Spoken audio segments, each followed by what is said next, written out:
Is Big 12 getting hosed again? And is it the same BYU team who's at the forefront that got hosed all of last season? Nobody respected BYU enough.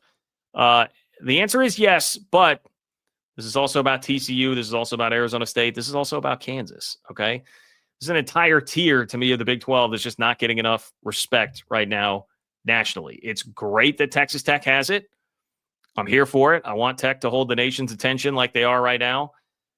But let's respect the rest of the league, people. Let's respect the rest of the league. Arizona State, man. A little frustrating to me that Arizona State is not ranked after winning at Baylor when, again, I look at Illinois losing by 53 points and still hanging on there at 23rd. Why? Well, John, preseason expectations. That's why. I mean, Arizona State's loss was a last-second touchdown on the road at the number 27 team in the country right now, Mississippi State. Meanwhile, Illinois lost a game by 53 points, okay? To me, that's ridiculous. I would not write off Arizona State yet. I wouldn't say Arizona State has been anywhere near impressive so far this season. They look to me like a team that is still finding itself. But if you're finding yourself, well, I mean, they had Mississippi State beat, okay? I mean, they had that game won, and then they did beat Baylor. They found a way to win a road game at Baylor, in a game that Baylor really needed. I think Arizona State is still a good team that has the potential to be more if I think one of the things they really have to do is develop more weapons on offense to help Sam Leavitt out, because Jordan Tyson is awesome, and you could see how often they were trying to go to him over and over again, and it finally popped at the end of the game to make a big impact there. But they need some extra help. Arizona State's offense needs some extra help. I don't think we've seen yet the roster really be able to figure out how exactly to fill the void of Cam Scadaboo, which was going to, that was never going to be one guy. That was never going to be Kanye Udo, whoever. It's going to take a collective effort. You're going to have to get multiple other playmakers to step up. I do think some of it has been Sam Leavitt pressing. I'm sure there's some of that. He's the guy that had the most expectation coming into the year. But I think they can still find it. And big game coming up this week. Big game coming up this week. The TCU game is on Friday, right? I was going to double check that real quick. I'm pretty sure Arizona State TCU is on Friday. It is on Friday. Monster game. And then Arizona State's at Utah. Then Arizona State's got Texas Tech. Then Arizona State's got Houston. Then they're at Iowa State. So, we're going to continue to find out a lot about ASU, and they have a tough schedule to really be figuring themselves out against. Like, this is not, hey, I need to go take a month and backpack Europe to figure myself out after college. There's no real time for that. You've got to do it on the fly. But they definitely can. I still think there's enough there. Like, the bones of a good enough team to do that are there. And look, the narrative on the team, if you listen to those that were connected with ASU football in the offseason, the word was, hey, the defense is ahead of the offense. It may take some time for the offense to figure this out. And I think it's played out like that. I wouldn't count out Arizona State, okay?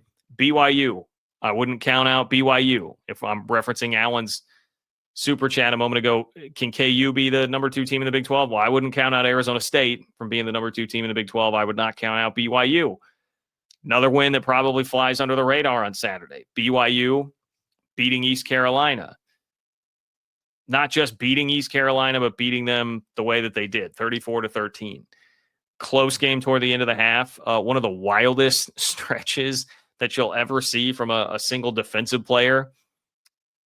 Incredible stuff from Evan Johnson, who had an interception in the end zone as it's 6-3 and East Carolina's driving to maybe take the lead before halftime.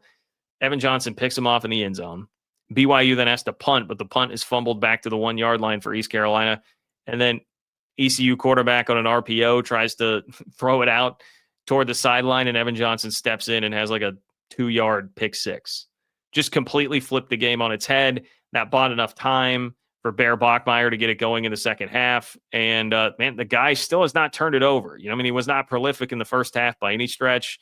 BYU's got to get better at finishing drives with him, but he goes 18-25 for 246, 2 touchdowns, 2 total touchdowns, no interceptions, 0 turnovers through 3 games. Like, you'll take it. There's another instance of, hey, got to figure yourself out with a true freshman quarterback here.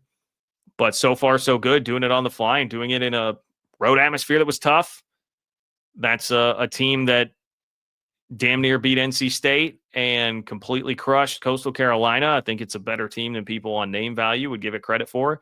It's a better win. That's a better win than most are thinking about. And that's why I say it feels like just the disrespect continues from last year for BYU. BYU started the year ranked 23rd in the coaches poll. They've done nothing but just demolish teams in their path, right? I understand not all of it's been great competition. I'm not going to tell you to put them in the top 10 for beating Portland State, but you start 23rd in the coaches poll, kill an FCS team, dominate, squeeze the life out of Stanford, who does seem now to be a little bit better than maybe we thought they were, and then go on the road with this test to East Carolina, who was, I mean, they were hungry. Like they wanted this. It's a good, experienced offense, raucous crowd, and no problem. We'll just deliver a 3-score win. How about that? BYU defense seems as advertised, and they're bringing along Bear Bachmeier. I'm sure there are going to be bumps in the road with Bear Bachmeier, but when you got a defense that has allowed 1 touchdown in 12 quarters, pretty good. Pretty good. 11. It was 11 straight quarters. Am I right on that? 11 straight quarters to start the season before a touchdown was allowed. Yeah, pretty good stuff, man. Pretty good stuff from the BYU defense. In Kansas, Alan, here's your Jayhawks. I would not count out Kansas from this discussion either. 41-10 over West Virginia. This to me was very predictable. I was debating with somebody this week. They were looking at the line of the Kansas game. I think it was KU minus 12.5, something like that. I was like, dude, that's easy money. And they were kind of questioning me, like, West Virginia sure seemed to look a lot better against Pitt. And I was like, yeah, look, West Virginia is not in a position right now as a program, I think, to withstand the injuries and do it on the road the next week at a pretty good team coming off the high of that win. This seemed very obvious to me, and I've watched a lot of Kansas football. People tell me, and it is probably a fair criticism, that being a K-State fan, I may be a little too close to the situation with Kansas, a little more inclined, cynical fan in me being like, oh no, Kansas looks pretty good here. But Kansas looks pretty good, guys. Fresno State, who KU spanked in week 1, they won 4 straight games, okay? They just crushed West Virginia. And that Mizzou result, I mean, Missouri wins again. They beat a ranked South Carolina team on Saturday. Mizzou may be a really good team. And Kansas had Mizzou down and facing a 4th down with 7 minutes left to go in Columbia. I think that result is actually pretty telling and pretty impressive about what Kansas is. If I started looking at Kansas's schedule too, as you go down there, and I'm like, dude, it's hard for me right now to look at Kansas's schedule and say, that's not going to be an 8-4 or 9-3 team. It sure does look like that, in my humble opinion.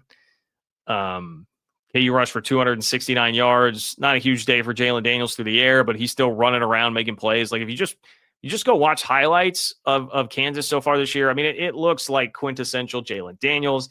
The offense looks very similar to what it looked like under Andy Kotelnicki. They've got Emmanuel Henderson now as a special teams weapon who popped a kickoff return touchdown, had another really long kickoff return.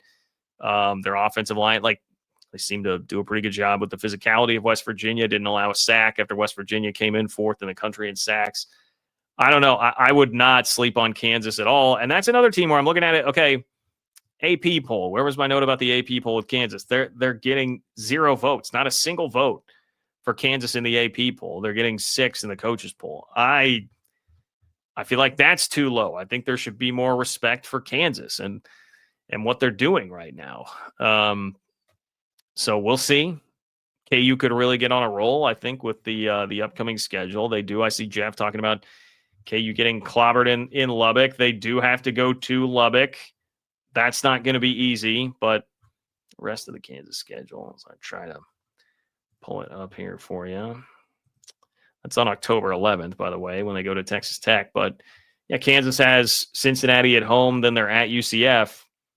Those are 2 very winnable games. I would expect them to win those 2 games and be 5-1 going to Tech. And all of a sudden, I mean, that could be a fun game. there could be some buildup for that. And then after that, Kansas has K-State, Oklahoma State at home back-to-back. Look like the two worst teams in the league right now. Then they're at Arizona. And then they'll finish the year at Iowa State and against Utah. And those would be the games that'll determine, okay, are you 8-4? Or are you 9-3, 10-2? That's the way it looks for me right now with Kansas. So do not sleep on the Jayhawks.